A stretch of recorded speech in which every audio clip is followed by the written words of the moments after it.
It's Sunday, April 17, 2022. Welcome to the 10th episode in this series from MeidasTouch and 5-Minute News called The Weekend Show. Download the show as audio in addition to my daily 5-Minute News podcast on our iTunes or wherever you get your podcasts. Joining me today is political strategist, writer and former Republican Cheri Jacobus. Cheri, thank you for joining us here. Thank you for having me. Lots to talk about.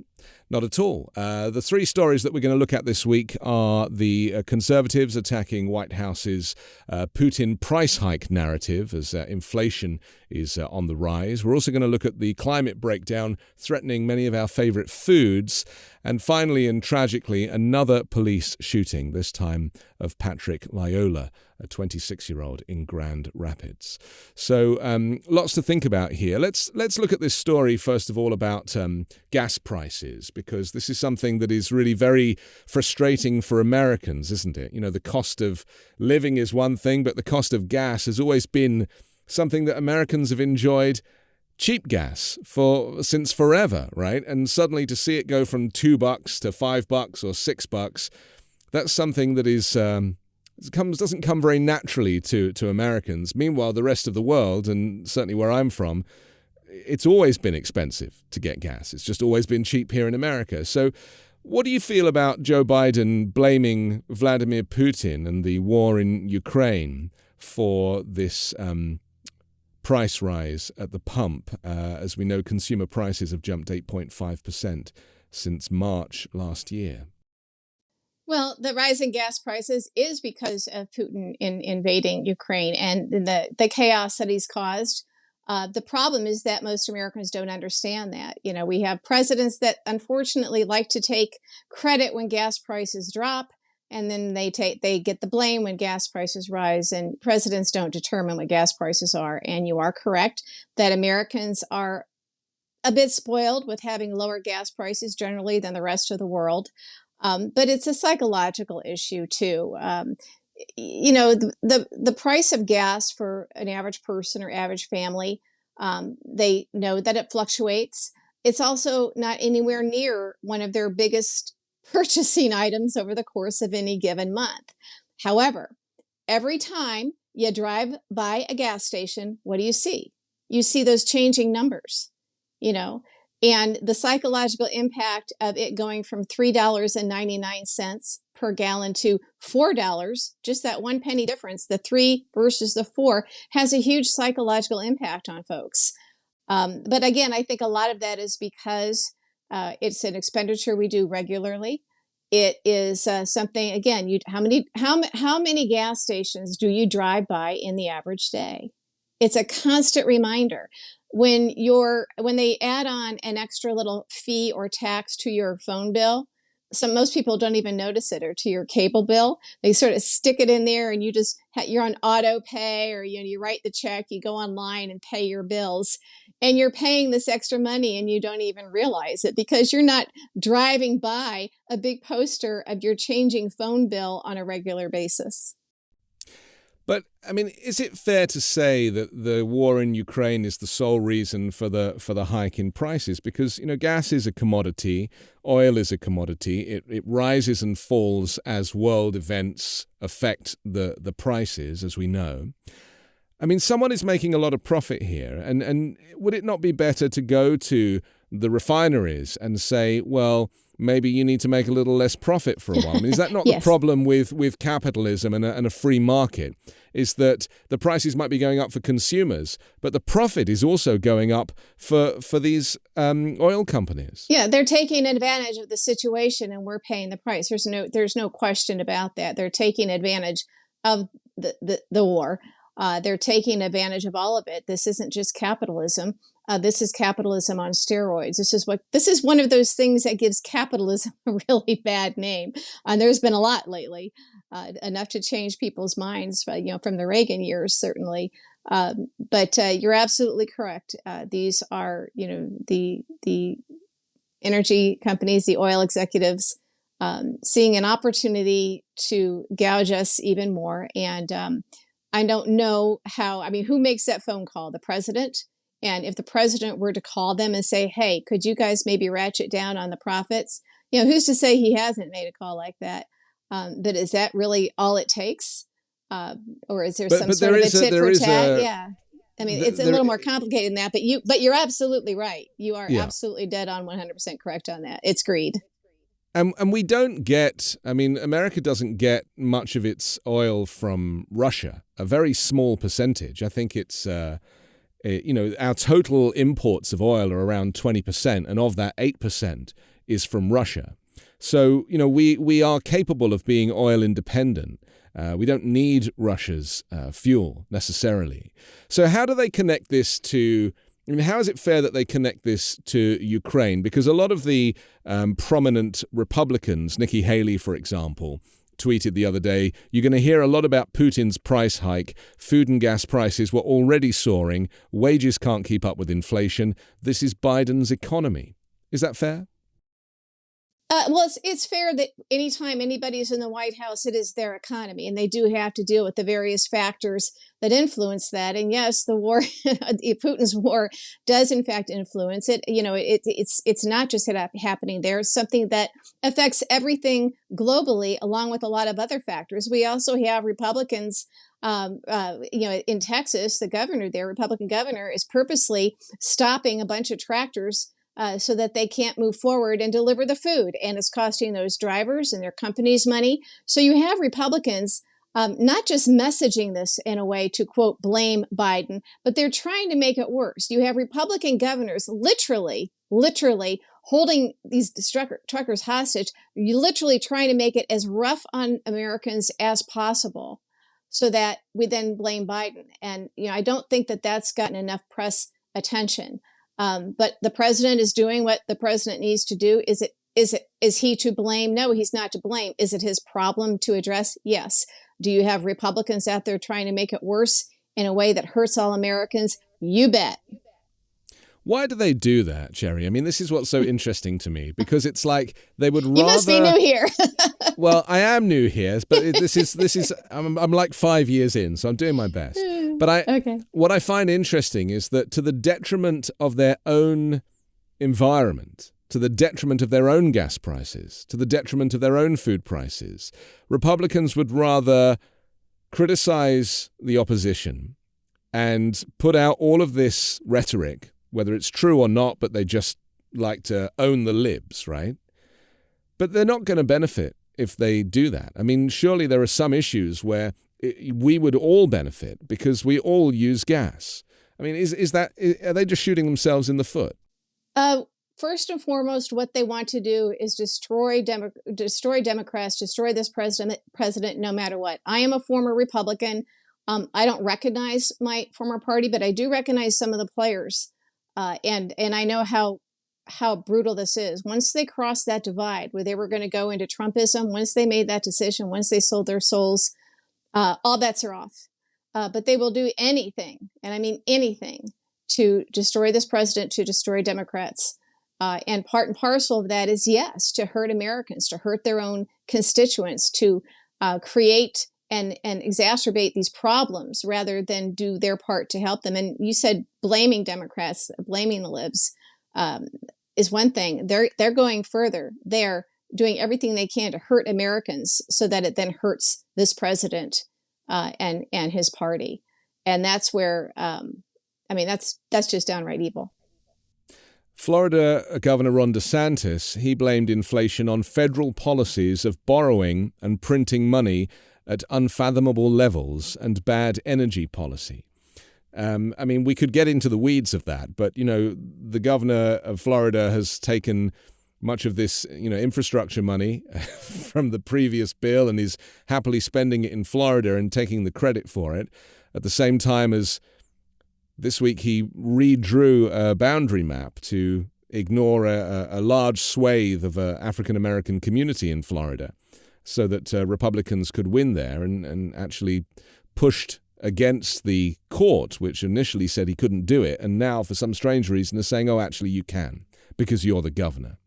I mean, this kind of totalitarian attitude from a lot of these Republican governors, we're seeing a lot from Greg Abbott in Texas at the moment as he's busing people to D.C., migrants crossing the border there. and trying to make it look like he's the strong man. This is actually a voluntary scheme that he's doing. He's not kidnapping people. He's saying, if you want to go to D.C., I'll pay for you to go there. But the media, the right-wing media, and his office have made it look like this is his kind of, strongman attitude. So what is it with these guys? I mean, is there a longer-term strategy for them? Is it the case that they enjoy a story like inflation being high? Does that give them ammunition? Does it give them an opportunity to kind of make headlines? Is DeSantis does he want to run for president? I mean, what's behind all of this? Yes, I think Ron DeSantis definitely wants to run for president, and he is. He can't be on a ticket with Trump because they're both from the same state now. That since Trump made his residence officially Florida, so I think that he's looking to be the alternative to Trump should something happen to Trump. Should he be indicted, can't run? Should his dementia get worse? Should his horrible living habits finally catch up with him and he dies? Anything that can happen. That sounds like a wish list from you, Cheri. Yeah, as I say, we can go through a long wish list of what we'd like to happen to Donald Trump.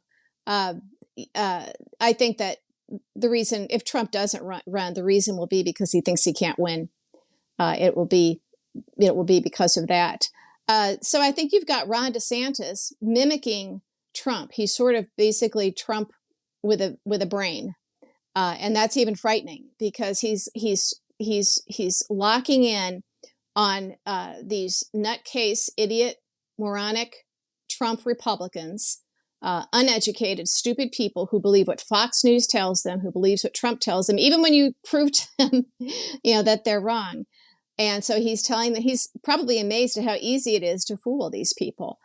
So what he's doing now is basically a little song and dance for big donors to show them that he can control the unwashed masses, the stupid people who, the low information voters. So he's sort of showing off for donors now. And then you've got Mike Pence, who recently gave a speech to big donors, and he's trying to be the reasonable alternative should Trump fail.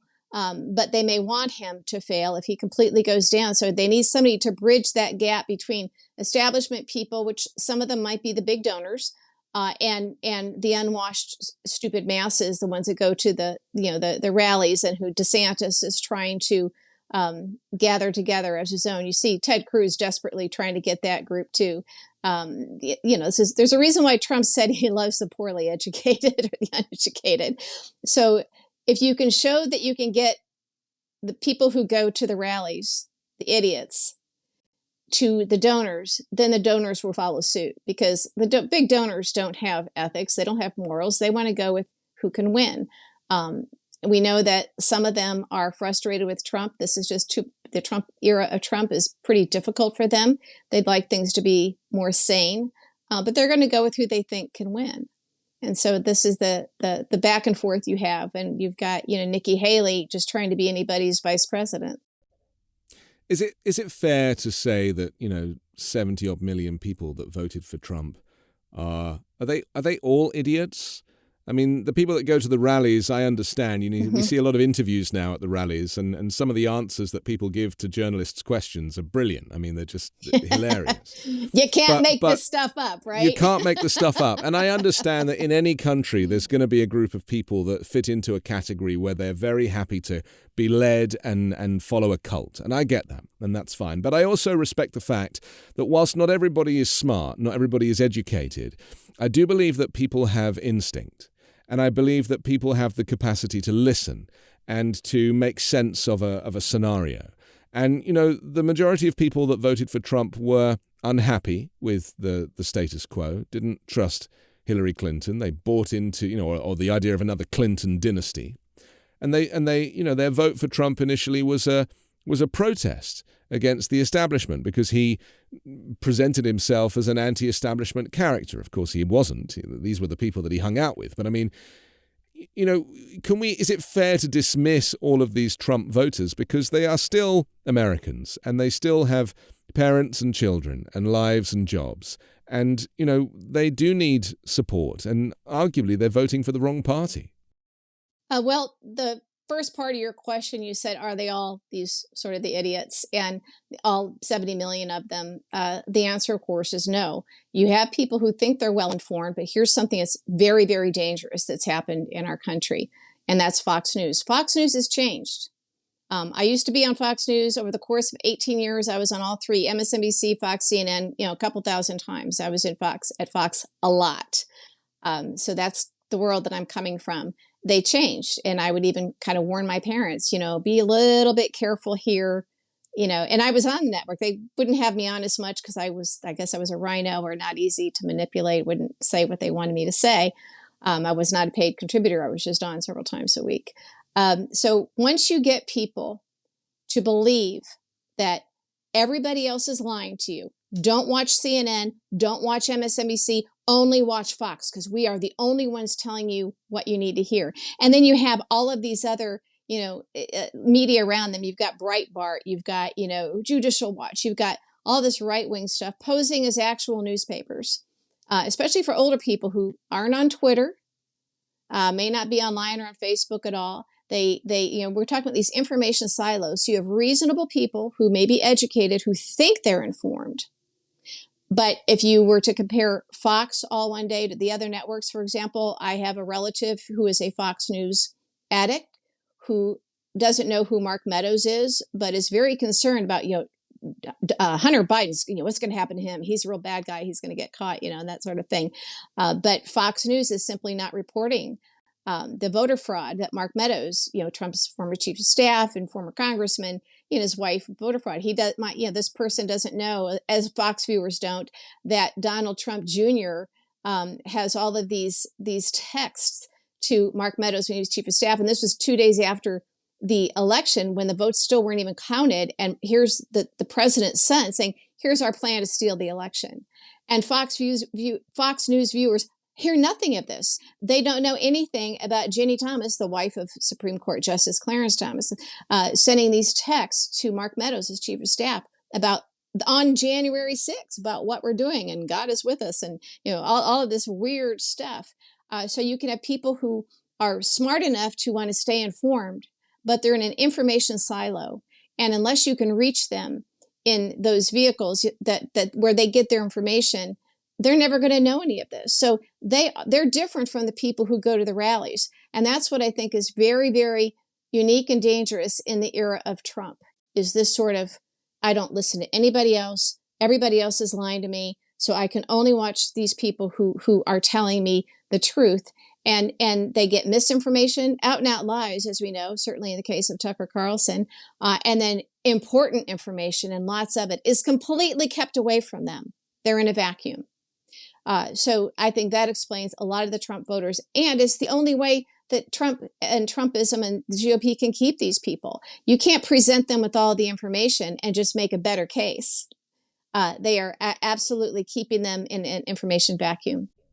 And this isn't exclusive to the United States, because, of course, we're seeing this in Russia right now, aren't we? We're seeing it with Russian people thinking that the Ukrainians are the Nazis, and that Russia is doing an important job of going in there and eradicating this extremism, which, of course, those of us who have access to the free press know that it's quite the reverse.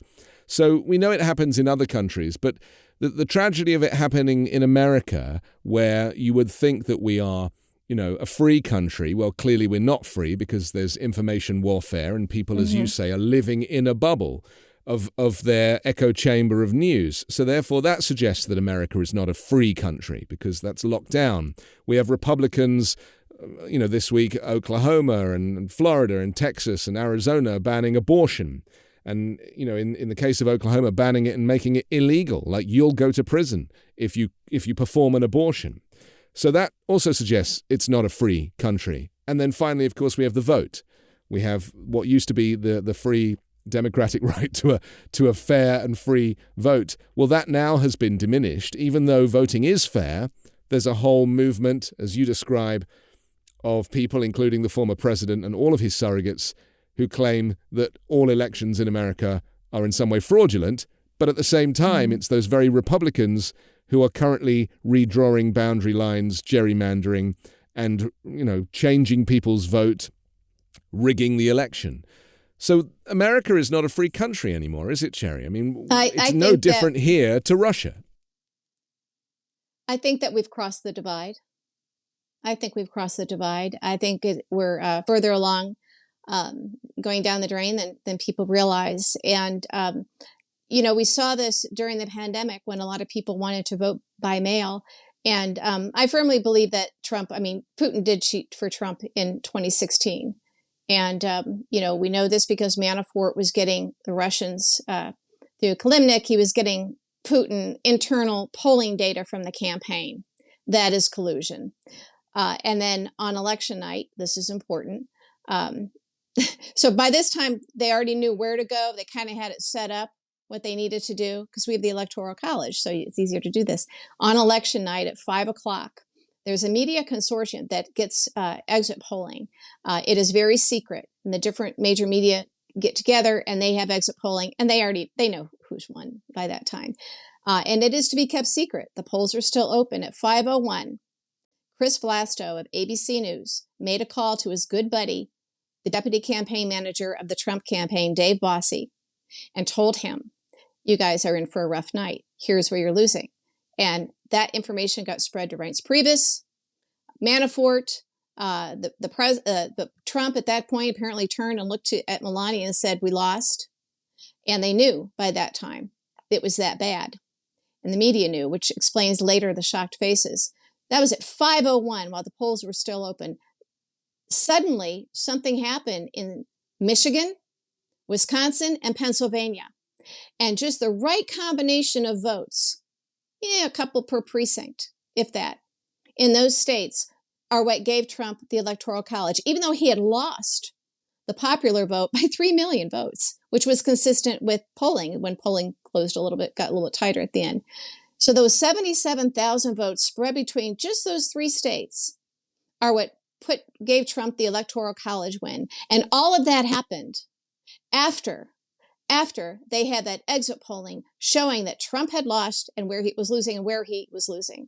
So you bet they got that stuff to Putin and they had this set up. There is, infamously, there is a whistleblower who alleges that Karl Rove once told her that if a state is within 3%, 3 percentage points, in the polling, you can cheat undetected with machines. Again, all you have to do is 1 per precinct, that you can do it very, and so this is what's happened. So what happened this year? We had a pandemic, or last year we had a pandemic, 2020, and people wanted to vote by mail. Well, you know what that is? It's a paper ballot. You can't cheat as easily with a paper ballot. Can't do it. And voting by mail is normal around the rest of the world. It's normal. It's not considered to be anything out of the ordinary. That's how you vote. But look what they did. They panicked and they started first of all, they were shutting down polling places in black neighborhoods to make it harder so people had to stand in line. In some places they made it illegal now to give them water for people standing in line. They're doing everything they can to make it harder to vote in those neighborhoods, in those areas, in those precincts that will be a heavily black or Democratic vote, because black Americans obviously vote heavily Democratic. Then we have them. It got so bad for Trump. They panicked so badly. He had installed Louis DeJoy as head of the post office, postmaster general, and they panicked so much because they absolutely had to stop these paper ballots. They had to do it because since 2016, everybody knew what they were up to, and the machine voting got tighter. The security on it. So you can't do it as easily. So they're in a little bit of a tight spot here, and they needed more because it really was a blowout because there was a landslide coming. It was coming to be a landslide victory for Biden. So what did they do? They literally, because they couldn't even hide it, they had mailboxes pulled out of the ground in neighborhoods so that people could not just go and drop their ballot in the mailbox. Then they got to the point they panicked so much where Louis DeJoy was ordering, for no reason at all, the dismantling and destruction of these mail sorting machines that cost $2 million each right before the election, so that you couldn't sort the mail. We heard about this. Yeah, post office workers were photographing equipment that had been left out in the trash that was perfectly serviceable. So let me ask you a question. So no, we don't have free elections. That's what I'm saying. And I appreciate the explanation. But I mean, we knew that from the Mueller report that was, very clear about Russian collusion. The Steele dossier turned out to be in pretty much entirely true. But all of these things were used by Trump to kind of project the very opposite, which is that, by saying Russia 3 times, Russia, Russia, Russia, he created a trope that got repeated and repeated that suggested that he was actually anything but a Russian operative. But, we're now seeing... Democrats helped with that too, though. You know that. With the Democrats, right. What Bill Barr did, he came up and he said, Mueller Report exonerates Trump, which is false, but Americans aren't reading the Mueller Report. And right. Mueller even said, he was asked, can the president be indicted, essentially for these 10 counts of obstruction of justice outlined in the Mueller Report? Can he be indicted upon leaving office? And he said, yes. And so that hasn't happened. And that was a circus surrounding that, wasn't it? Bill Barr doing that press conference was a very strategic way, as you say, to communicate to the American people, and in the same way as them see the people that don't pay attention, right? And so, and also remember, Democrats decided not to impeach. Nancy Pelosi said he's not worth it, so they let us down. That's very interesting. And Trump became emboldened. But I'm really interested to know, from your opinion as a former Republican, and you have insight that I simply don't have, why so desperate to win? What is so important about winning, especially if you come to the table with no policies, you just want to reverse everything that Obama had done, all of these reversals is basically what you do. Conserving, smaller government, do less, more freedom. Ironically, that doesn't really work today, seeing as that, you can't have an abortion or trans people can't take part in sports. I mean, these seem like rules to me. They don't seem like freedoms. But anyway, why are they so desperate to win at whatever cost, even if it means having to rig the election to commit treason against the United States? Well, I learned something about former colleagues in my former party, which is why I left the party. I left the GOP as soon as they nominated Trump. I didn't wait. Everybody thought he would lose to Hillary, but I knew that a lot of people waited to leave. They thought, well, they'll lose and we'll all join together. I was done. And what I realized was the establishment was not for Trump. Putin was. There were these other forces. And this meant the lobbyists, the TV people, the Washington people, the political class miscalculated the relationship that Trump had in New York with TV executives and with Murdoch, with Roger Ailes, who ran Fox News, with Jeff Zucker, who just left CNN. Jeff Zucker, when he was at NBC, greenlit The Apprentice for Trump and made him a star. And he handed the reins of CNN to Trump during the primary. Basically, and got rid of, banned anybody who said whoever Trump wanted banned and hired people Trump wanted hired. That was a very big deal. But Washington, the establishment people who thought they were in charge were not for Trump. So all of a sudden he becomes the nominee because of the media, because of Putin, because of the collusion, all of that, becomes the nominee, and they all got in line, except very few of us. You know why? Not because, we care so much about this issue or that issue. They wanted to keep their lobbying contracts, their lucrative gigs. They wanted to remain in office. They wanted to keep their TV gigs. They wanted to still be a part of that Washington life and lifestyle that I was a part of for 30 years, by the way. And that's what was important to them. We're going to pretend that even though we don't really like Trump, we're going to pretend that he's just like any other Republican nominee or any other Republican president. And little by little, they all became criminals themselves, unethical.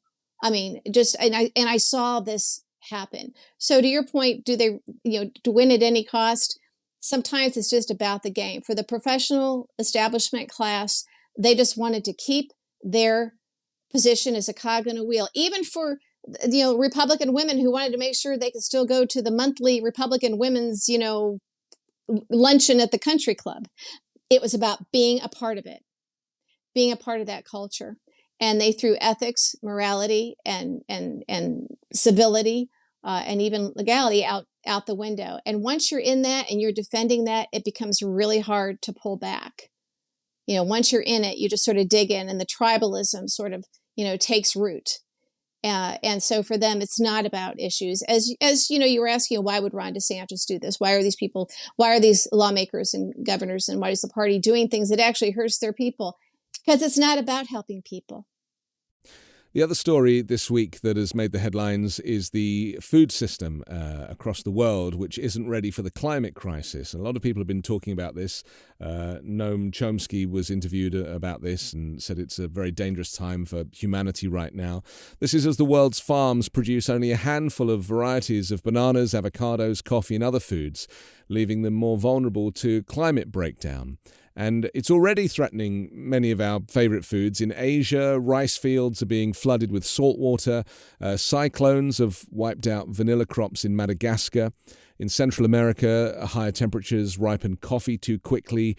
There's a drought in sub-Saharan Africa that's withering chickpea crops. And also the rising ocean acidity is killing oysters and scallops in American waters. Now, this is climate change in action. You know, the climate crisis is underway. It's not a warning anymore. It's not something that's going to happen in a few years' time. You know, this is already happening here. In California, Ventura County is already warmed by 3.8 degrees. We're at a tipping point. And Biden this week has, told the oil producers to drill more because he's trying to bring down gas prices. Well, that's not great from a Democratic president, is it? That really kind of goes against all of his climate policies to drill more oil out of the ground. But fundamentally here, there's a wider issue about food supply, us taking food for granted, and how the climate crisis is going to affect us in so many ways, and food being maybe one of the first that we really see, aside from extreme weather events. Now, I recently saw Ron DeSantis when he was asked a question at a rare press conference about climate. He said, that's Democrat stuff. There really is a complete denial from Republicans that the climate crisis even exists. I mean, Donald Trump didn't even know what climate change was. He used to refer to it as clean air and clean water. He had no concept of what it really meant. I mean, if Trump comes back in 2024, which is likely, or DeSantis, or any of these characters, what's that going to mean for the planet? What's it going to mean for food supply? What's it going to mean for, energy costs? I mean, is there any Republican that is prepared to take this seriously? At this point, I would say no. I think we're in serious trouble already. Over the course of the decades, when you had Al Gore talking about climate change, and then Republicans were against it. At that point, we didn't have as much information. I would say that Al Gore very much politicized the issue because he thought, well, I'll make this my own, and that way, I can win the presidency or whatever, and took it, and so he politicized that, which I think made it more difficult, rather than trying to do as much as possible on a bipartisan basis. Is it too late now? They're telling us it might be. And I don't have an answer for that. Is it affecting our food supply? I mean, look what happened to us during the pandemic with food in terms of how we had to change, or when it wasn't available. And that wasn't because of climate change, but there were, we found out, we learned about the hundreds of thousands of hogs in Iowa that were brutally, they weren't slaughtered. They were put in the big barns, the big rooms, and they turned up the heat and the steam so that they burned and died slowly with incredible horrific screams. I don't eat pork as a result of that. But the farmers during the pandemic couldn't move the hogs. They couldn't afford to do humane slaughter. They couldn't afford to feed the hogs. And so they were destroyed in the most inhumane, grotesque way possible. And that's just one story of how we handled it during the pandemic. So I don't have an answer for you. I could just tell you that we're not going to handle it very well at all. And maybe one answer, people say, well, go, maybe don't eat the meat, go to something you can feed more people with actual crops than if you're feeding the crops to the animals that you're eating. But as you mentioned, we're not going to have the crops. We're in trouble. And I don't have that answer. And if it is a DeSantis, if it's over, it's over, and then it won't matter who we blame, because we'll be in such trouble. That's a horrible answer from me. I realize that, but I haven't that's heard why I anybody asked the come up with question. a better one. Well, because it's very important, isn't it? And it's almost as if, in America, energy has been taken for granted. I mean, I live in California and like hardly anyone has a solar panel, and yet the sun shines the whole time. And I'm like, wow, surely America could have been making solar panels 50 years ago as cheaply as, any other locally made commodity. And we could have been harnessing the power of the sun. And yet there's no appetite for it because there will be gas prices being higher, energy prices being higher. This is how you get that appetite for it. We wait for a crisis and we blame whoever is the politician that we don't like. We blame everybody. And we sometimes leave it up to the politicians. Will people only do solar panels if you get a tax break? I mean, or we can all do solar panels. But people don't even hang their washing out on a line. I mean, no. in England where it rains all the time, we have a culture of hanging washing out to dry and then running out when the rain starts and bringing it in. And yet there isn't a single washing line as far as the eye can see in America. Yeah. And that is very interesting to me because, it's cheaper. I mean, I had a neighbor who was using the dryer all the time. And I said, why do you use the dryer all the time? Because it's connected to gas. And she had no idea that it was a gas dryer as well as an electric dryer, that it required both. She had no concept that gas was a fossil fuel that was connected to her dryer. So there's obviously been this huge lack of education, whereas in obviously other countries, I know Trump talks about windmills all the time to mean wind turbines, but you only have to look to the Netherlands to see how they've made the windmill work very well for them because they know what's at stake and they have, that their attitude is, well, why would you need to spend money on this if you can use water or wind to kind of turn this and create energy? Like that's the thinking. But the thinking here, it's all about cheap gas, the big truck. I mean, the fact that Ford have come up with an electric F-150 is genius. But how many Americans, machismo Americans, are going to want to drive an electric version that doesn't make any noise? I mean, what? There's a lot of... the big strong men in America that have those big, huge trucks, the gas guzzlers. When the man who steals their wife or girlfriend from them has the electric car, that's when they'll start doing one. When it becomes cool and masculine and tough and attractive to have an electric car instead of the gas guzzler. I don't mean to belittle the issue, but you're making some good points. Americans suck at this. We're horrible. It's the culture that I'm so interested in because, I used to think coming from London that America and England were pretty much the same, because we speak a very similar language and we have similar interest in arts and culture and we watch the same movies. But the reality is that culturally, America being a continent on its own has never really needed to rely on anybody else. It has always done its own thing. And the climate change it doesn't recognize borders. Climate change doesn't recognize the fact that America is here and Canada is here and Mexico is here. It doesn't consider that. We are all in the same boat. And it's just a tragedy that China and America are the two most polluting countries on the planet, and neither seem to be that fussed about it. Yeah, I agree. I think it's alarming. We could do better. I don't know why we aren't. I don't know what will trigger us to do better. You see on the news, these rivers and bodies of water, drying up in Colorado, in the western states of the United States. And it's alarming, but what can a single person do about it? What can one person do about it? Can companies do something about it? It would have to take everybody. I think if everybody started changing their lifestyle and living like they did in their salad days, where you conserve energy because you don't want to spend the money, you're not going to drive your car everywhere because it's expensive, and you're young and you're poor and you're starting out and you're saving, but that sort of thing. It has to be something catastrophic, like being poor or having to count your pennies to change the behavior of Americans. But that's the attitude, that's isn't sad. it? This concept of collective responsibility.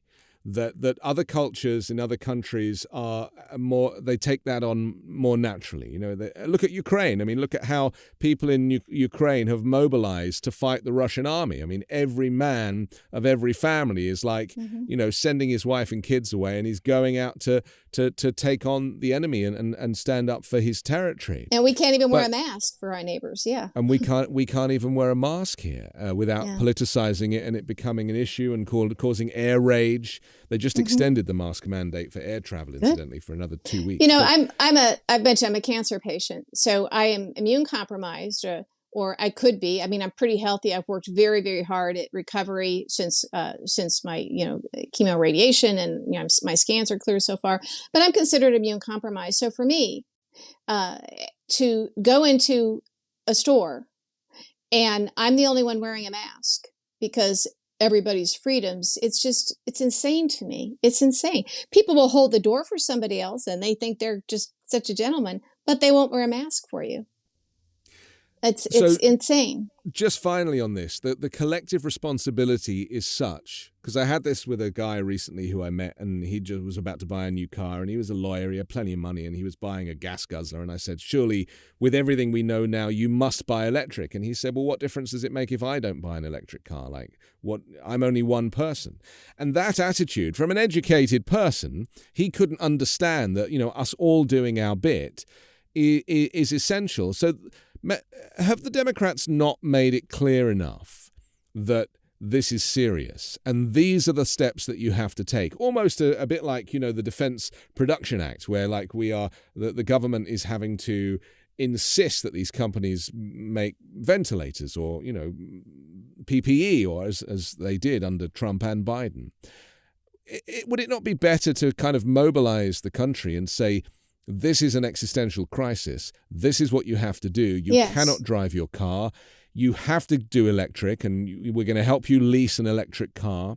You can't run your AC anymore because that's also putting gas out. You know, people don't realize that natural gas is what it's called, is actually methane gas. It's a fossil fuel. There's nothing natural about it, really. So, you know, is education the issue? And should Democrats take that responsibility more seriously? Well, everybody should take the responsibility more seriously, obviously. Democrats, just like Republicans, you know, politicians now are more and more following the media rather than the other way around. You would also need to have some industry that cares deeply about this to invest a lot of money into such an educational process. The things we tend to make priorities or know about, there's money behind it. There's always money behind it. Who's going to put the money behind something like this, even if it's the right and best and really the only thing we can do for the survival of the planet? So if there's no big money behind it, if somebody doesn't make a lot of money from this, not going to happen. Also in the news this week, another police shooting. A black man face down on the ground was fatally shot in the back of the head by a Michigan police officer. The violent climax of a traffic stop, a brief foot chase, a struggle over a stun gun. According to videos of the incident that happened on April 4, they released the video on Wednesday. There was actually 4 videos, one from a dash cam from the police car, one from the body camera of the police officer, and then one from the passenger in the car who got out and filmed the event. He must have been terrified. And then finally some surveillance footage from nearby houses. This was a residential area. This was a traffic stop of a young man, tragically somebody who himself was a refugee, somebody who was, escaping violence in the Democratic Republic of Congo and coming to America for a free life. And this young man, 26 years of age, his name is Patrick Loyola, and he was killed outside a house in Grand Rapids, Michigan. Now, there's been protests and demonstrations about this in the last few days. Ben Crump, the attorney, is speaking on behalf of the family, demanding that the police officer be fired and his name released. I mean, we thought we'd heard it all with George Floyd and Derek Chauvin being prosecuted for effectively executing George Floyd. This is another white police officer executing a black man for a crime that certainly does not come anywhere close to the punishment. This was a traffic stop over a license plate not matching the vehicle. Why is it the case that here in America, time and time again, police officers feel that they have license to murder people for crimes that are worthy of maybe a $50 fine? I mean, why should a young black man with 2 kids, 4 siblings, why should he pay with his life for something like this? Why does it keep happening? I think it's been happening for a long time, and they've gotten away with it, and we simply didn't know about it. I think they, would cover it up a lot. We wouldn't know about it. It's part of the culture within police departments, and this didn't happen in the Deep South, as you noted. This was in Michigan. So there's a culture there that all of the rest of us have been unaware of. People in the Black community have known about it, and this one was particularly egregious. And the fact that the cop, right before he did this, his camera suddenly went off. They were saying there was a glitch. Well, no. They know when to turn their cameras off. They know what they're about to do.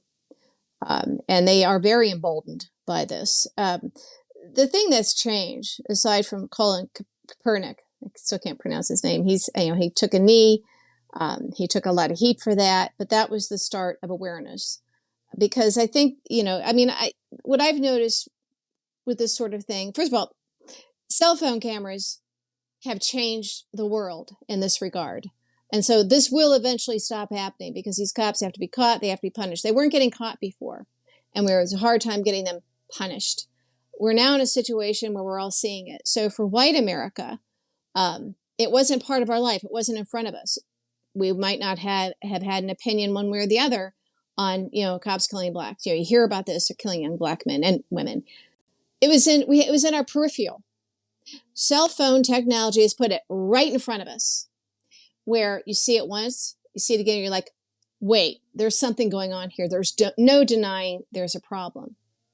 So that's what's happened in terms of white America becoming allies with Black America, who had this awareness that this was going on. They were fighting it. It was a tragedy.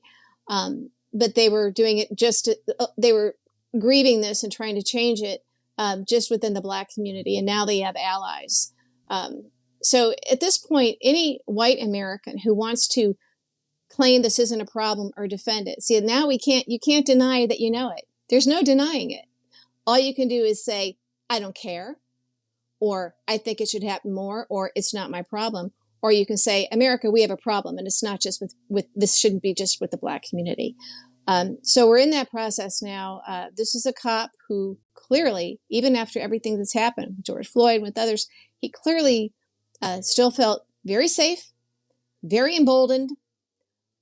This was incredible what happened. I mean, literally a bullet to the back of the head to someone. I mean, it would not have happened to a white person. It wouldn't have happened to me.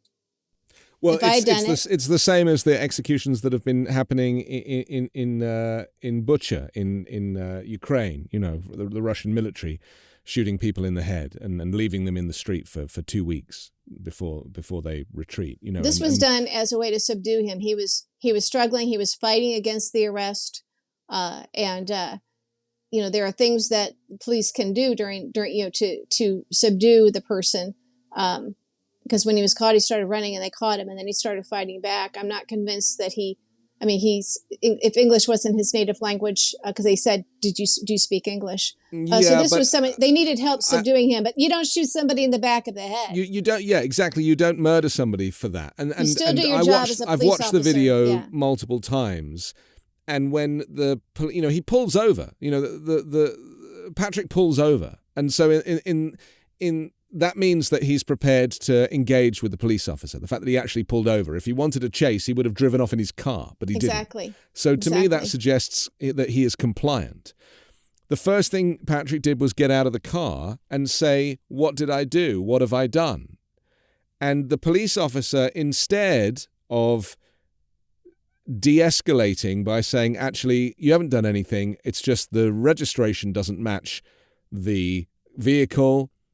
He said, get back in the car, get back in the car. And of course, this 26-year-old doesn't know why he's being asked to get back in the vehicle. That's the moment that the police officer was, could be charged with a dereliction of duty, because he didn't de-escalate anything. He didn't engage with this guy. Wearing the uniform, I assume, for a lot of people that want to join the police service, is about being an authority figure. And, being a white man in a uniform versus a black man in civilian clothing is really the power play that's at stake here. Is that what it is? Is it about like white men enjoying wearing a uniform? Is it just power? I believe it is. And I think that we obviously have good cops. They want to protect their community. We have good black cops. We have good white cops. But there is a culture where some of this is made a little bit too easy. The fact that this cop turned off his camera, he knew what was going to happen. And the fact that this young black man, when he was told to get back in the car, and all of a sudden he pulled over, he got out, he said, what did I do? When things get weird and he's back in the car and then he's told to get it, that's when he's thinking, oh, I'm a black man in America now. This is what happens. He gets scared and he runs. And, you've heard people say, why'd you run? Why don't you just comply? And I don't think that any white person in America could claim that they know what it's like to be a black person, to be a young black man being pulled over by a white cop, knowing what we now know. And there's no excuse for it. It doesn't matter. I mean, like you said, this so-called crime, it was wrong license plates on the wrong car. If somebody did that, that's a crime. But not the kind of crime where you get shot in the back of your head. And again, I'm going to say premeditated, because the cop turned off his camera. It didn't just happen to coincidentally go off at that time. So again, I think cell phone technology, history is going to show when the tide started turning on this in this country in terms of public opinion and allies. And it's not going to be some great, big, wonderful speech that someone gave. It will be taking a knee. That will be the one thing. But it's going to be cell phone technology and everyday citizens saying, I'm going to capture this on camera. So that's going to be what changes things. I am shocked that it's still happening, though. In England, our police don't have guns, and I explain that to people here, and they just can't understand it. I'm like, the criminals don't have guns. You can shoot someone in the ankle. You can shoot someone in the foot. You can shoot someone in the arm. Right. You don't shoot him in the head. Yeah. We had one shooting in England of an innocent person by a police officer. It was a young man by the name of Jean-Charles de Menezes, who was just taking the escalator down into the subway, and the police thought he was somebody else, and they killed him. And that is like the one that is in all of Britain's minds, because it was one. This is happening week after week. There are dozens of people, of black people, that have been executed by police officers. And I use the word execution on purpose, because to say shot doesn't mean anything. This is somebody with a family. And when you talk about black people making a run for it, they are literally running for their lives every time. Now, I've read that the police unions are a big part of this, because they seek to protect their police officers, and they protect them from prosecution, and they enable them to, keep their jobs and their pensions. I mean, is that somewhere that maybe the law needs to look at, these unions that are protecting officers when they commit such crimes? Well, the unions play a great role in a lot of ways, but they should not have a say in this. I can see where they want to protect their officers, but again, we're not talking about an accident. We're not talking about, as you said, someone just being shot. Like I said, they could have disabled him, and if it got to the point, if it escalated to the point where they felt they needed to shoot him in order to subdue him, you don't do it in the head. I mean, I'm obviously not an expert at this, but anybody looking at this can see that this officer kind of knew what was going to be happening here, because that camera got turned off, and that's no coincidence. Luckily, other cameras caught this. So I don't know. I would think that this being, the bright light shining on these things, more and more people being aware of it and becoming more mainstream, meaning mainstream into white America, so that it's not just a Black community fighting this on their own. It's going to make it more and more difficult for officers to get away with this. And I think that would possibly reduce the power that the unions have to protect them from this sort of thing. And I think eventually you'll have other police officers speaking out and say, we know where the line should be drawn. Yes, there's going to be times when we have to use physical, harm people physically to subdue them or to capture them. But I mean, this is being shot in the head. There's no defense of this. None. Okay. I'm sorry to end on such a sad note, but, this is a reality, isn't it? And this is, something that happens time and time again. And, it makes me think about the Carl Rittenhouse shooting from a few months ago, who, when, he murdered 2 people in the street and got off on a self-defense charge. And, that is something else that we're starting to see, is that citizens, becoming militarized and weaponizing themselves to kind of do this work. And so if the police stop killing people, then, as is the case, there's several cases now of, Ahmaud Arbery, a lynching in broad daylight. But do you think it might be the case that the public would want to take on this role of, enjoying the pleasures of I think we know the people? answer to that. This is in the era of Trump. That is what people want to do. They love their open carry. It makes them feel like big, strong men. A lot of these good old boys, these MAGA boys, the truckers that came to Hagerstown, Maryland at the Speedway that then went and drove around the Capitol, and they had their Confederate, I saw them on the Beltway, the Confederate flags, the Trump flags. And then, we knew that a lot of them were packing heat, as they say. They had guns. And they love this stuff. And so these all kind of go together. And so these guns are not for self-defense. You don't need to have, an assault rifle strapped to your back because you're going into Starbucks to get your, frappe. These are people who like the intimidation. They want to use those guns. These guns are now not about hunting, not about the Second Amendment, not about protecting your family. This is about intimidation. And they go out like Kyle Rittenhouse. That kid went out looking for it. And his mom knew it too.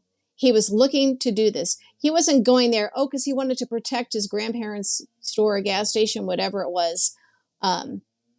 He went there with a gun with the intent to use it. And he did. And now he's become a hero of the right. And so, yet again, I mean, every time we have these conversations and every week, I think I don't want to make it about white supremacy and racism again. That was last week's conversation. And yet here we are, Cheri, doing exactly the same thing, that a lot of this culturally comes back to white supremacy in America. Thank you so much for joining me today. Thank you. I'm very, very grateful to you for your experience and your life experience, and well done on jumping ship from a Republican Party and Thank you. seeing the light. I do understand, how you feel. I sympathize with you, and hopefully we'll talk again sometime. Thank you very much for now. Thank you. My thanks to Cheri Jacobus. Don't forget to subscribe to The Weekend Show on YouTube or as an audio podcast, and also the 5-Minute News Daily Podcast, which drops every morning so you can listen whilst you make your morning coffee. And leave an iTunes review if you can for both podcasts. I'm Anthony Davis. Do join me next Sunday morning with a brand new special guest and 3 more factual news stories to discuss on the 5-Minute News Weekend Show with MeidasTouch.